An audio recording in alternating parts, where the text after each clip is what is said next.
BJP সরকারকে জিজ্ঞেস করতে হবে। সিঁদুর হলো, অপারেশন সিঁদুর হলো, অনেক বড় বড় ভাষণ হলো, কিন্তু আসল অপরাধী যারা তারা পাকিস্তানে গিয়ে এখন বিরিয়ানি খাচ্ছে। কি করা যাবে? আমাদের গোয়েন্দা দপ্তরের ব্যর্থতা, কেন্দ্রীয় সরকারের ব্যর্থতা। গোটা জম্মু কাশ্মীর কেন্দ্রীয় সরকারের অধীন, অথচ এই কেন্দ্রীয় সরকার এই জম্মু কাশ্মীরে 13ই জুলাই সেখানকার মানুষ শহীদ দিবস পালন করে। সেই 13ই জুলাই শহীদ দিবসের দিনে সেখানকার মুখ্যমন্ত্রীকে আপনারা ঘরবন্দি করে রাখলেন, বেরোতে দিলেন না। গোটা ক্যাবিনেটকে আপনারা ঘরবন্দি করে রাখলেন। বড় অদ্ভুত ব্যাপার, একটা রাজ্যের মুখ্যমন্ত্রী সে গৃহবন্দী হয়ে থাকছে।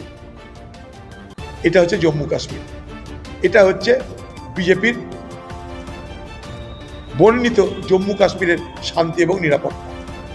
যেখানে বছরের পর বছর শহীদ দিবস পালন করা হলো, এবার সেখানে শহীদ দিবস পালন করতে দেওয়া হলো। কোথায়?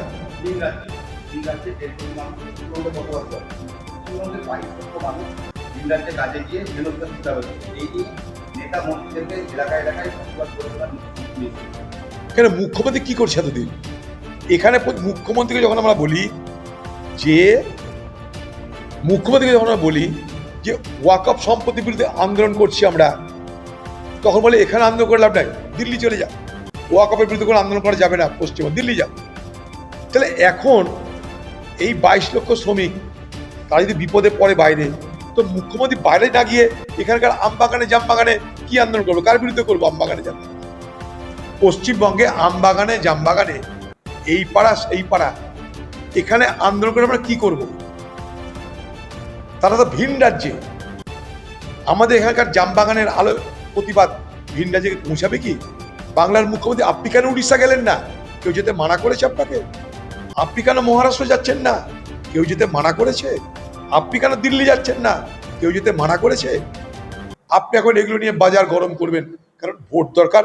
পরিযায়ী শ্রমিককে দেখাবেন যে তোমাদের জন্য আমি লড়ছি, বাড়ির লোককে বলে দাও আমাকে ভোট দিতে, তবে ভোটের পর আমার কিন্তু আর দেখভাল করার দায়িত্ব থাকবে। আমি এইটাই করি, কারণ আমার নাম মমতা ব্যানার্জি। আমি ভোটের সময় আসি, ভোট যখন শেষ হয়ে যায় তখন আমার আর কোনো নিয়ে মাথা ব্যথা থাকে না, তখন সব কিছু আমার কাছে বাসি। ভোটের সময় আসি, বাকি সময় সব বাসি। এই তো হয়। কালকেও বলেছি ভোট ব্যাগ তো বটেই। হঠাৎ পরিযায়ী শ্রমিকদের জন্য এত কুমিরের কান্না কাঁদছে দিদি, তাতে ভোট ছাড়া কি থাকতে পারে? দিদি যখন কাঁদবে তখন ভোট থাকবে, এটা মাথায় রাখবেন। দিদির কান্না মানে ভোটের বাজনা, এটা মাথায় রাখবেন।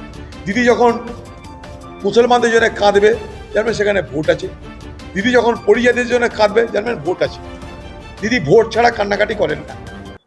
কখনো পা ভাঙার নাটক করেন, কখনো হুইল চেয়ারে বসার নাটক করেন।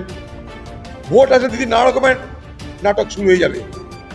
দিল্লির একটা দুটো বাঙালি নয়, লক্ষ লক্ষ বাঙালি বস্তিতে থাকে। তাদের সঙ্গে কখনো বাংলার মুখ্যমন্ত্রী দেখা করেছেন? বলুন। তাদের সঙ্গে বাংলার মুখ্যমন্ত্রী কখনো দিল্লিতে গিয়ে একবার আলোচনা করেছেন যে আপনারা কেমন আছেন? করেছেন না। সেই জয়হিন্দ কলোনিটা কারা করেছিল? Forward block. তখন গৃহমন্ত্রী কে ছিল? LK আডবাণী। দরবার করেছিল ফরওয়ার্ড ব্লক।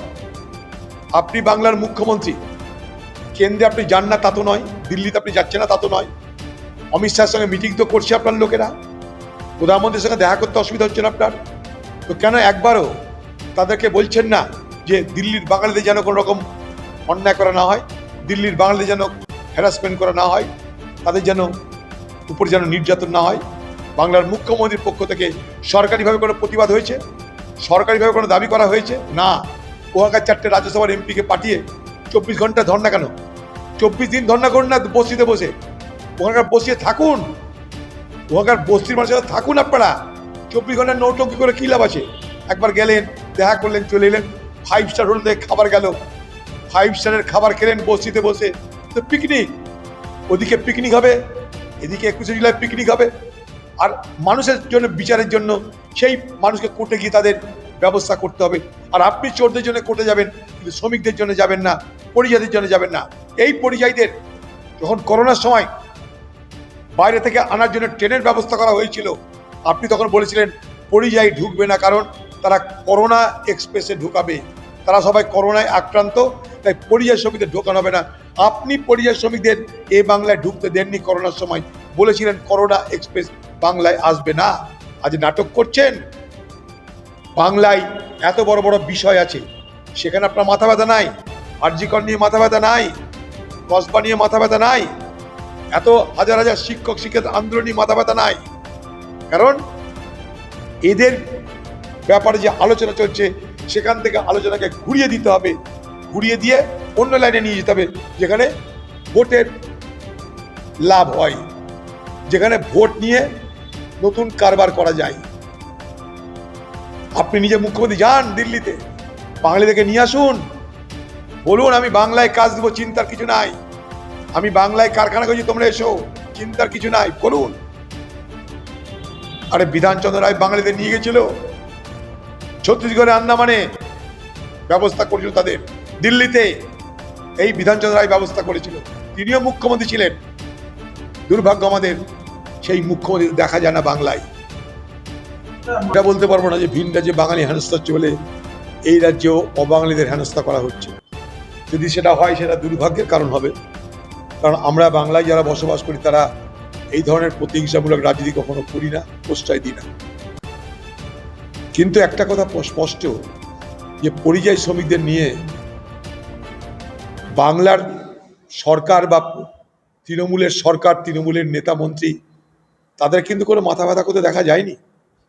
আজকে পরিযায়ী শ্রমিকদের তাদের নিজেদের ফিরিয়ে আনার ব্যবস্থা, তাদেরকে যেভাবে কোথাও কোথাও আটকে রাখা হয়েছে, সেখান থেকে তাদেরকে মুক্তি করানোর ব্যবস্থার জন্য পরিযায়ী শ্রমিকদের ঘরের লোকেরা তারা কোর্টের দ্বারস্থ হয়ে তবেই তাদের জন্য কোনো নিরাপত্তার ব্যবস্থা করছে।